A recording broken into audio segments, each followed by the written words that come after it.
خدي عالمان زما خاص کر دیو بندیان زما ویسار دیو بندی جما. وعلیکم السلام ورحمت الله وبرکاته. د مړي ته د غسل ورکولو طریقه دا ده چې د ټولو ناول دا مسله معلومول دي چې غسل به ورکوي څوک او د غسل په وخت کې څومره کسان پکار دي. زمونږ د پښتنو معاشره کې لږه غلطي ده، که زنانه مړه شي نو هم هغه زنانه چې کوم میت دی د هغې سره نور غسل ورکول والا بلا ډېر شي زنانه جمعي، او که سړی میت وي نو بیا هم داسې حساب وي. دا ډېره خرابه طریقه ده او غلطه طریقه ده.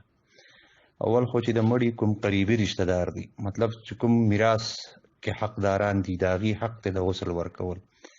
پلار وفات دی نو زوی هغه به وله غسل ورکوي، زامن مثلا، یا زامن نشي نو روریان ورونه به وله غسل ورکوي. دغه شانتې زوی وفات دی نو پلار له پکار ده یا رونو له پکار ده. مور وفات ده نو لوریانو له پکار ده، که لور وفات ده نو مطلب مور له پکار ده چې ورته غسل ورکړي. کم از کم تعداد 3 کسان پکار دي، بس دې نه زیات نه دي مناسب چې یو کس د غسل ورکوي او بل کس اوبه چې او بل هغه سره د میت اړول راړول کوي، بس دا 3 کسان کافي دي په پردې حالت کې. طریقه د غسل بیا دا ده چې څنګه په ژوندون باندې انسان غسل کوي نو اول سر کې اودس کوي.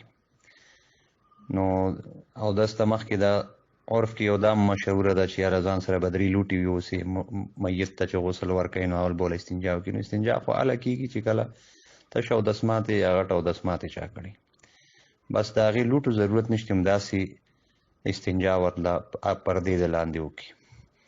بیا په خوله کې او پوزه کې اوبه اچول نه کېږي، ځکه چې خوله کې او پوزه کې اوبه خو ژوندی کس له واچوي واپس پروتو کړي، خو مړي له به داسې نه کوي. دله بیا زیاتو نه زیات دا 2 طریقې دي چې یا لمده ګوته وله په شونډو باندې راکاږي، مطلب شونډو نه دننه، او دغه شانتې په پوزه کې وله لمده ګوته ووهي. او دویمه بهتره طریقه دا ده چې لامده مالوچ وي، لامده هغه راواخلې په سپېږمو کې ورته ووهي او په خوله کې مطلب د غاښونو باندې مخامخ چې کوم څومره پورې ممکن وي دا ووهي. خو دا که ونه کړي نو څه خبره نشته. بیا وله مخ ووینځي، څنګه چې اودس طریقه ده ټول اودس به ورله وکړي، چاردام، لاسونه وینځل، خپې وینځل. بیا به وله سر ووینځي، که زنانه وي زنانه به وله ووینځي، که سړی وي سړي به ورله سر ووینځي. خو د هغې نه بعد بیا به غسل طریقه بیا دا ده چې په ګس اړخ به یې اول واچوي په تخته باندې، او ښی اړخ به وله راپاسه راولي او اوبه به په یو ځل واچوي، نو مطلب بیا صابون به ومږي. دویم ځل به واچوي چې هغه صابون اول ځل والا به لاړ شي، نو بیا به دویم ځل که بیا صابون مږي او که نه مږي نو په 3م ځل بیا اوبه واچوه چې دا یقین دې راشي چې دا لاندې طرف ته ووتې. نو ښی اړخ غسل وشو، بیا به په ګس طرف باندې مطلب ګس طرف په وله له پاسه کړي او ښي اړخ په لاندې کړي. دغه ترتیب چې کوم د ښي اړخ ته دې کړی دی همداسې به وکړي. بیا به یو کس وروسته نه کښېني میت ته او یو کس به یې راوچت کړي، معمولي شانتې داسې اډانه شانتې به ورته ووایي. اډه چې ورته ووایي نو بس دا مړی به د سر طرف نه لږ اوچت شي، نو په خېټه باندې به ورته نرم شانتې لاس ووهي.